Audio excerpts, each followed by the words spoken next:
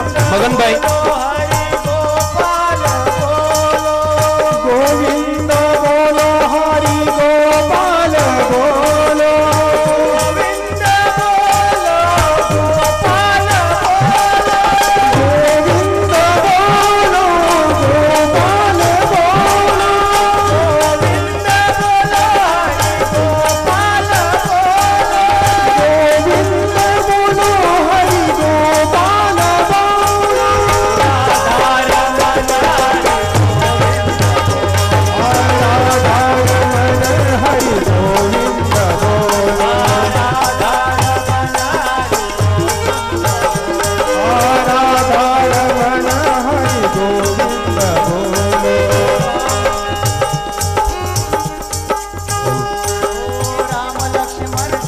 Hello પરમ આદરણીય વ્યાસપીઠ જનાર્દનજી મહારાજ આપ સૌની મધ્યમાં આવી રહ્યા છે. બંને હાથ ઊંચા કરી આપણે અભિવાદિત કરીશું. જય બોલો હનુમાન કી જય બોલો હનુમાન. ત્રીજા દિવસનું આ દ્વિતીય સત્ર આપ સૌની વચ્ચે ભગવાન શ્રી રામ અવતાર તરીકે આપણે શરૂ કરીશું.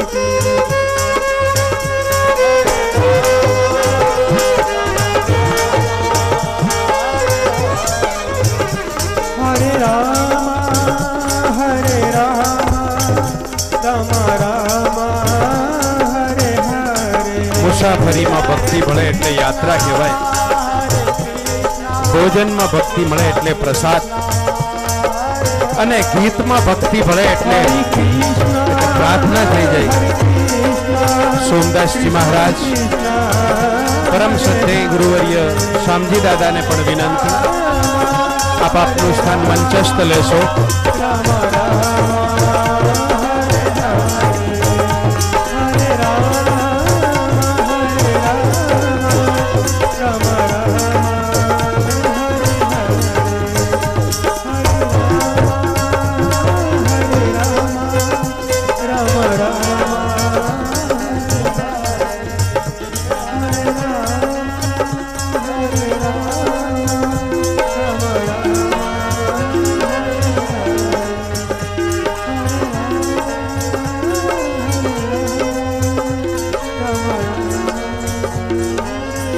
बोलो निष्कलंकी नारायण भगवान की, सदगुरु इमाम शाह महाराज की, भगवत भगवान की,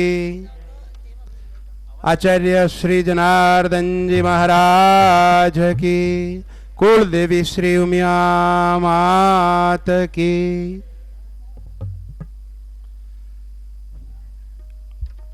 सप्ताहना આજે ત્રીજા દિવસનો દ્વિતીય સત્રમાં આપ સૌનું હૃદયપૂર્વક હાર્દિક સ્વાગત છે. વ્યાસપીઠ પર બિરાજમાન પરમ પૂજ્ય પ્રાતસ્મરણીય સતપંથ રત્ન આચાર્ય જનાર્દનજી મહારાજના શ્રી ચરણોમાં કોટી કોટી વંદન સ. આપ સર્વ દેવી આત્માઓના હૃદયમાં વસેલા આત્માને નમસ્કાર સ. બંને લક્ષ્મીનારાયણ સ્વરૂપા જેઠા બાપા અને લક્ષ્મીબાને વિનંતી કે મહારાજ શ્રીને માલ્યાર્પણ કરી આ સત્રની આપણે શરૂઆત કરીશું, કથાને પુનઃ પ્રારંભ કરીશું. ગુજરાત પ્રદેશ હંસરાજભાઈ ગોવિંદભાઈ પૂર્વ મંત્રી શ્રી ટ્રસ્ટી શ્રી સરસ્વતી વિદ્યાલય મોડાસા, બાણજીભાઈ અને માન્ય મોરબી શ્રી રવજીભાઈ ચારે મહાનુભાવોને વિનંતી કે મહારાજ શ્રીને માલ્યાર્પણ કરી આપણે કૃતજ્ઞતા વ્યક્ત કરીશું.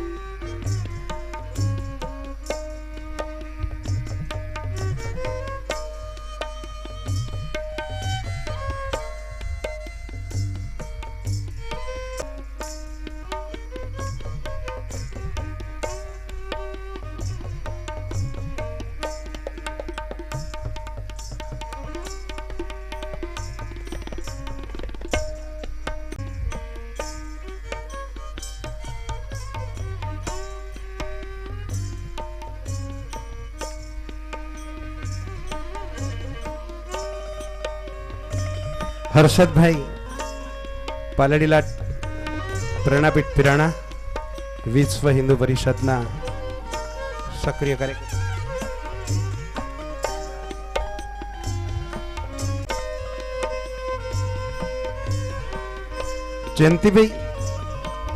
જયંતિભાઈ કરશનભાઈ પાલડીલાટ પ્રેરણાપીઠ પિરાણા.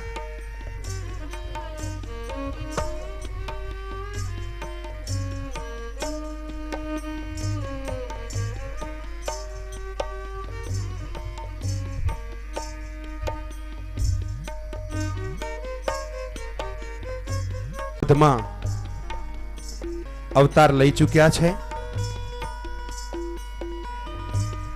અને અસુરોના નાશ માટે હવે પોતાના આયુધો ગુરુ વશિષ્ઠની સાનિધ્યમાં જગતના કલ્યાણાર્થે ભક્તોના ઉદ્ધાર માટે કેવા કેવા કામો કર્યા, માનવ સમાજ માટે આ ત્રીજા દિવસના બીજા સત્રનું કથા પ્રારંભ કરશો. જય ગુરુદેવ.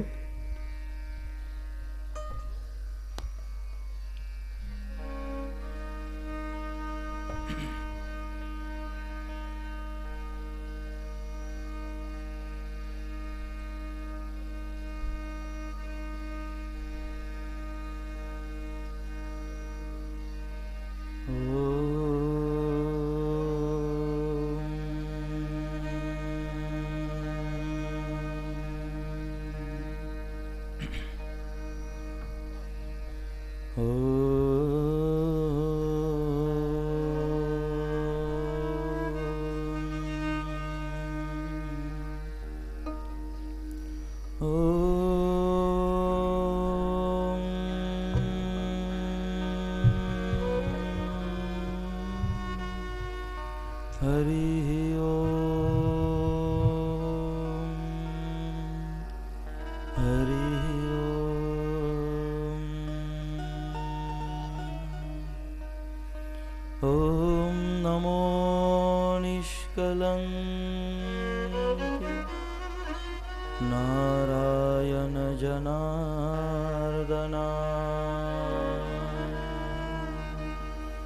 भस्मायुधाय विद्महे दिव्यनेत्राय धीमहि तन्नो ज्वरहरः प्रचोदयात्। ॐ शान्तिः शान्तिः शान्तिः। सच्चिदानन्दरूपाय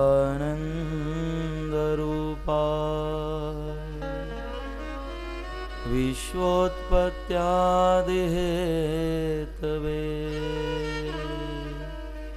तापत्रयविनाशाय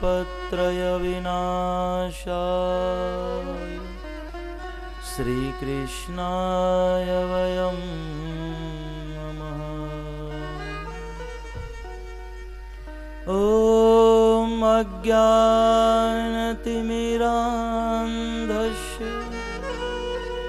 ज्ञानाञ्जनशलाकया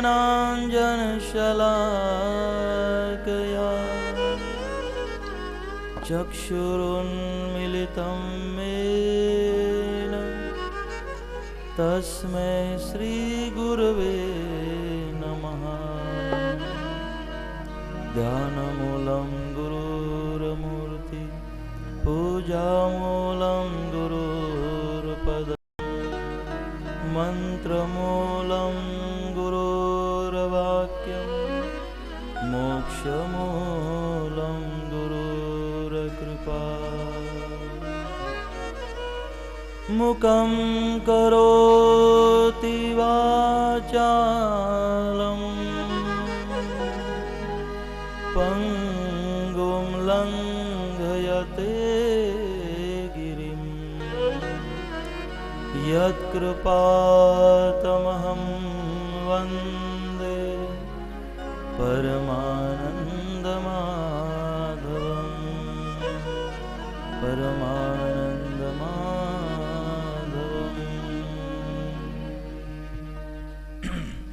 हरि ओम। आवाज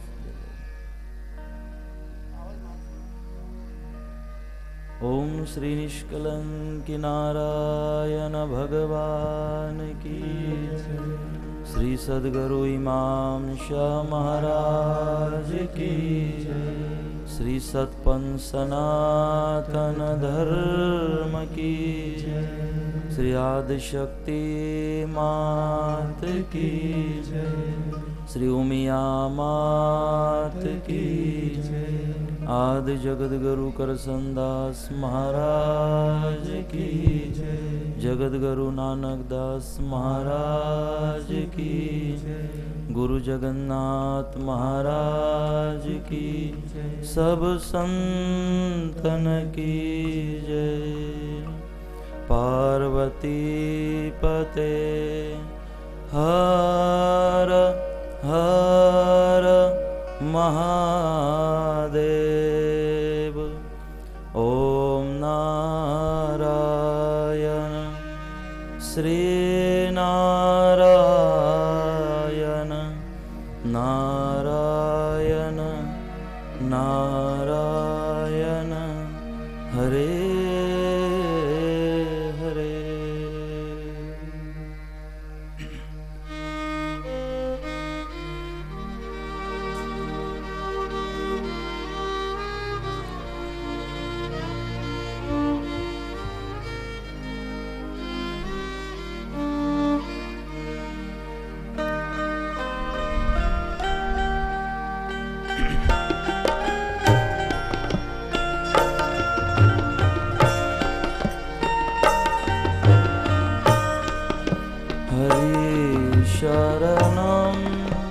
हरि शरणं हरि शरणं हरि शरणं हरि शरणं हरि शरणं हरि शरणं हरि शरणं हरि शरणं हरि शरणं हरि शरणं हरि शरणं हरि शरणं हरि शरणं हरि शरणं। भाव से भगवान को याद करें, हृदय से भगवान को याद करें, अपने हृदय को पवित्र करें।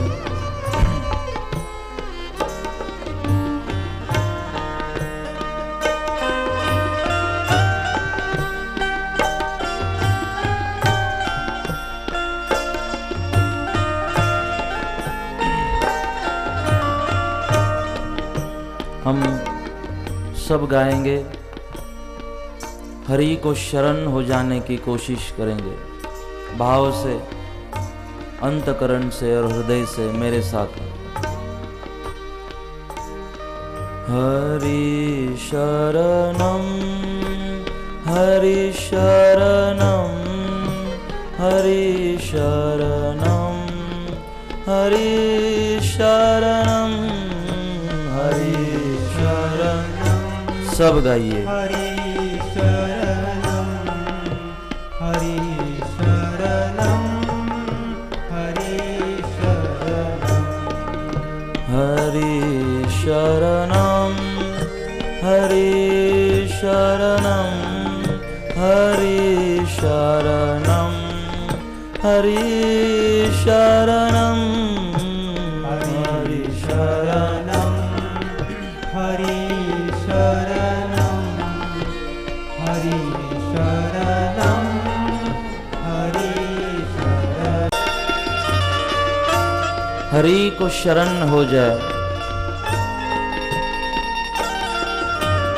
अगर भगवान को समर्पित हो जाते हैं, शरण हो जाते हैं, तो ना तो दुख बाकी रहेगा, ना सुख बाकी रहेगा, बस ना जन्म बाकी रहेगा, ना मृत्यु। बस एक कर्तव्य करे, भगवान को शरण हो जाए, भगवान को समर्पित हो जाए, भगवान को समर्पित होकर जीवन को जीने की कोशिश करे। सौंप दे अपना पूरा भार भगवान की ओर। जहां ले चलोगे वही मैं चलूंगा, जहां नाथ रख लोगे वही मैं रहूंगा। हे परमात्मा, हे परम कृपालु परमात्मा, बस आपकी मर्जी से जीवन को जीना चाहता हूं, तेरी मर्जी से जीवन को जीना चाहता हूं। बस हम तो आपको शरण है, जहां ले जाना है बस वहां आप ले जाए। जिस हालत में आपको रखना है बस उस हालत में रहने की कोशिश करेंगे। हरि को शरण हो जाए, उस हरि को शरण होकर हृदय को पवित्र बनाने की कोशिश करे, निर्दोष बनने की कोशिश करे, निष्कलंक बनने की कोशिश करे। हरि शरणं हरि शरणं हरि शरणं हरि शरणं हरि शरणं। भाव से हम सब गाएंगे। हरि शरणं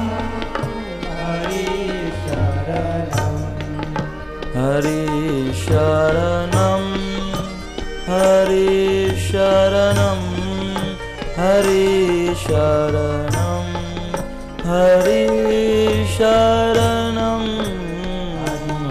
शरणं हरि शरणं हरि